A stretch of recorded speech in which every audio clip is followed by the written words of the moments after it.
Assalamualaikum warahmatullahi wabarakatuh.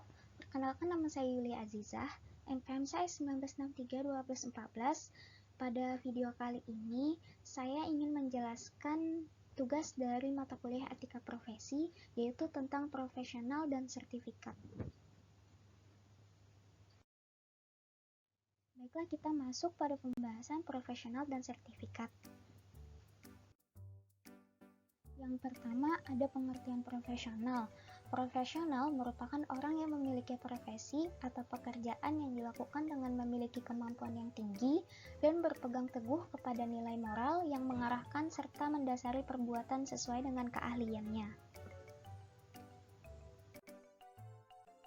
Lalu ada beberapa hal pokok pada seorang profesional, yaitu skill, yang artinya orang tersebut harus benar-benar ahli di bidangnya. Lalu ada knowledge, yang artinya orang tersebut harus dapat menguasai, minimalnya berwawasan mengenai ilmu lain yang berkaitan dengan bidangnya. Yang terakhir ada attitude, yang artinya bukan hanya pintar, akan tetapi harus memiliki etika yang diterapkan di dalam bidangnya. Berikutnya ada ciri-ciri profesional. Yang pertama, memiliki kemampuan dan pengetahuan yang tinggi. Yang kedua, memiliki kode etik. Yang ketiga, memiliki tanggung jawab profesi serta integritas yang tinggi. Lalu yang keempat, memiliki jiwa pengabdian kepada masyarakat. Yang kelima, memiliki kemampuan yang baik dalam perencanaan program kerja. Dan yang terakhir, keenam, menjadi anggota organisasi dari profesinya. Berikutnya ada konsep profesional. Konsep profesional, seperti dalam penelitian yang dikembangkan oleh Hall, kata tersebut banyak digunakan peneliti untuk melihat bagaimana para profesional memandang profesinya, yang tercermin dari sikap dan perilaku mereka.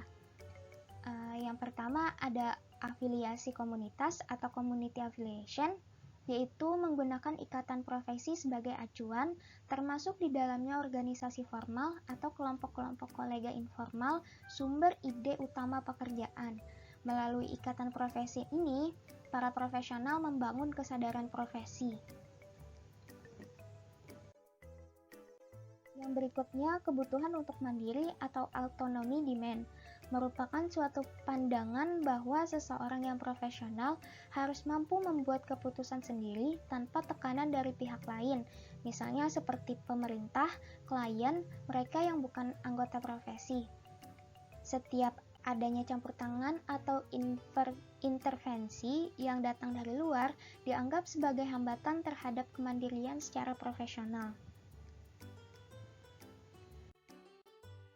Lalu ada keyakinan terhadap peraturan sendiri atau profesi, atau belief self-regulation, yang dimaksud bahwa yang paling berwenang dalam menilai pekerjaan profesional adalah rekan sesama profesi, bukan orang luar yang tidak mempunyai kompetensi dalam bidang ilmu dan pekerjaan mereka. Berikutnya ada dedikasi pada profesi atau dedication, dicerminkan dari dedikasi profesional dengan menggunakan pengetahuan dan kecakapan yang dimiliki, keteguhan tetap untuk melaksanakan pekerjaan meskipun imbalan ekstrinsik dipandang berkurang. Sikap ini merupakan ekspresi dari pencurahan diri yang total terhadap pekerjaan. Pekerjaan didefinisikan sebagai tujuan. Totalitas ini sudah menjadi komitmen pribadi, sehingga kompensasi utama yang diharapkan dari pekerjaan adalah kepuasan rohani, dan setelah itu baru materi. Lalu ada kewajiban sosial atau social obligation, merupakan pandangan tentang pentingnya profesi serta manfaat yang diperoleh baik oleh masyarakat maupun profesional karena adanya pekerjaan tersebut. Lalu kita beralih pada pengertian sertifikat. Sertifikat adalah tanda atau surat keterangan atau pernyataan tertulis atau tercetak dari orang yang berwenang yang dapat digunakan sebagai bukti kepemilikan atau suatu kejadian. Dalam kasus keahlian, sertifikat dapat berupa piagam maupun dokumen lainnya seperti sertifikat profesi dan lain-lain. Nah, berikut adalah contoh sertifikat. Di sana ada sertifikat Microsoft Office, ada sertifikat kompetensi, ada sertifikat insinyur, dan lain-lainnya. Lalu berikutnya ada sertifikasi profesional. Sertifikasi profesional kadang hanya disebut dengan sertifikasi atau kualifikasi saja, adalah suatu penetapan yang diberikan oleh suatu organisasi profesional terhadap seseorang untuk menunjukkan bahwa orang tersebut mampu untuk melakukan suatu pekerjaan atau tugas spesifik. Sertifikasi biasanya harus diperbaharui secara berkala atau dapat pula hanya berlaku untuk satu periode tertentu.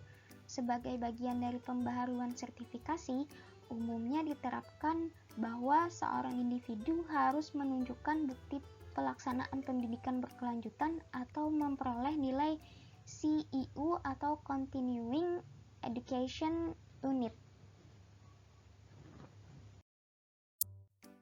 Apa sih sertifikasi itu? Sertifikasi memiliki pengertian independen, objektif, dan tugas yang reguler bagi kepentingan profesional dalam satu atau lebih area di teknologi informasi dengan tujuan membentuk tenaga praktisi yang berkualitas tinggi, membentuk standar kerja TI yang tinggi, pengembangan profesional yang berkesinambungan.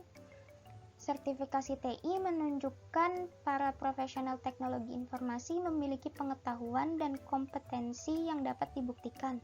Sertifikasi TI memberikan keunggulan bersaing bagi perusahaan, khususnya dalam pasar modal, karena kemampuan dan pengetahuan profesional teknologi informasi dan telekomunikasi telah diuji dan didokumentasikan.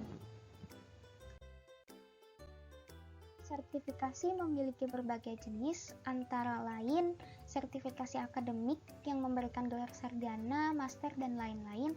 Lalu ada sertifikasi profesi, yaitu suatu sertifikasi yang diberikan berdasarkan keahlian tertentu untuk profesi tertentu.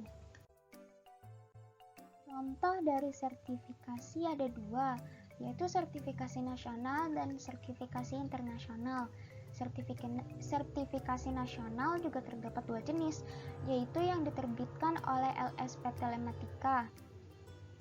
Lalu ada sertifikasi internasional seperti sertifikasi untuk bahasa pemrograman, database, dan lain-lain. Berikut ini merupakan referensi saya dalam menyusun presentasi ini. Mungkin cukup sekian yang dapat saya sampaikan, salah hilafnya mohon dimaafkan. Saya tutup presentasi ini. Wassalamualaikum warahmatullahi wabarakatuh.